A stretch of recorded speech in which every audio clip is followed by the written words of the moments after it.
This right here is what I love seeing when I'm hanging my swarm traps. I've got them baited with Swarm Commander in the box. I'm spraying outside of outside the box with Swarm Commander. And here's another honeybee. I love seeing shit like this. Oh, there's two. Here's one flying right there.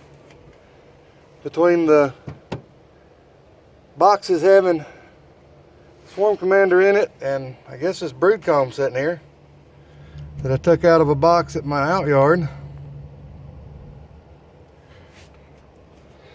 because they were deciding to build up in the sugar shim area.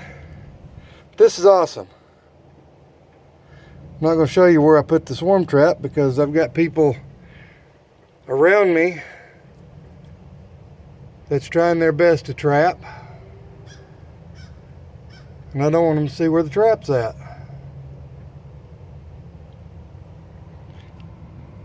This is awesome.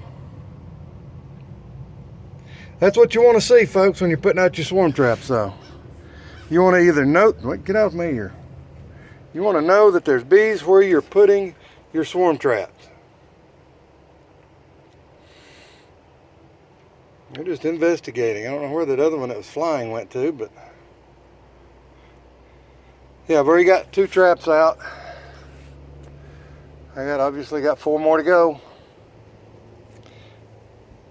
Have a great day, guys. Hit that like and subscribe button. Share the videos. Maybe we'll help another beekeeper out. Enjoy your day. Go catch some bees.